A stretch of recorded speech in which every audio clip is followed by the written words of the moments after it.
आधार, भुजा के आधार पर तीन प्रकार के होते हैं।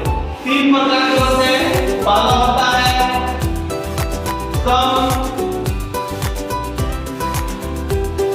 समबाहु त्रिभुज,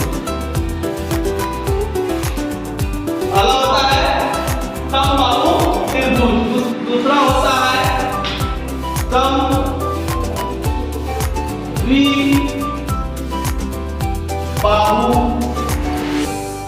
त्रिभुज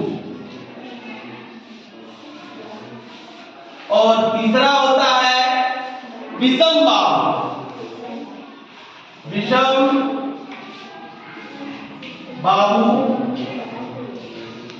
त्रिभुज।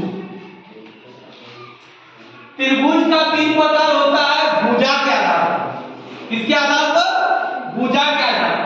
सबसे पहले तो सम मतलब क्या होता है? सम मतलब समान, समान मतलब सम मतलब समान। बहु मतलब क्या होता है? बहु मतलब होता है भुजा। बहु मतलब क्या होता है? भुजा। जिसकी सम मतलब समान, बहु मतलब भुजा, त्रिभुज मतलब जिसके तीनों भुजा बराबर हो उसको क्या बोलते हैं? समबाहु त्रिभुज। जैसे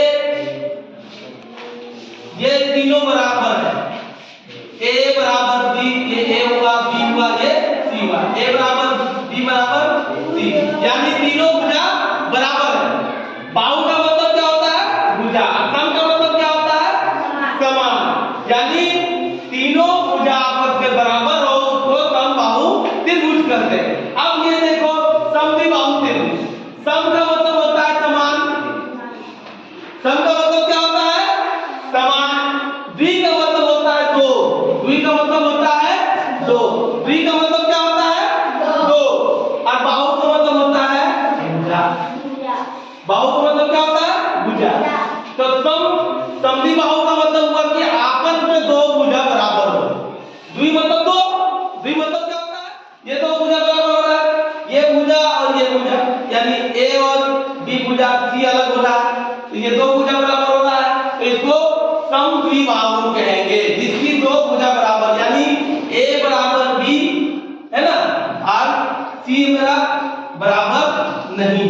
बराबर नहीं है तो बराबर ऐसे काटते हैं, ए और बी मेरा बराबर है और सी मेरा बराबर नहीं है, यानी आपस में दो भुजा बराबर है।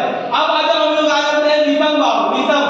विषम मतलब होता है कि कोई बराबर नहीं, मतलब ये लिए इतना, ये लिए इसे और ये लीजिए, ये ए हो गया, ये बी हो गया, ये सी हो गया, ये तीन भुजा है और तीनों भुजा बराबर है क्या?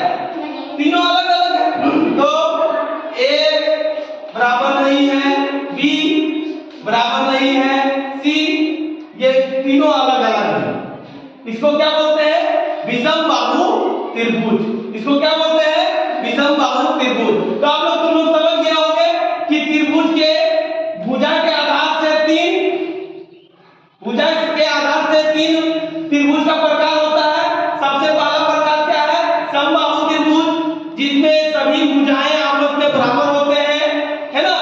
और समद्विबाहु त्रिभुज, समद्विबाहु त्रिभुज में क्या होता है कि दो भुजाएं बराबर होते हैं, त्रिभुज के दो भुजाएं बराबर होते हैं।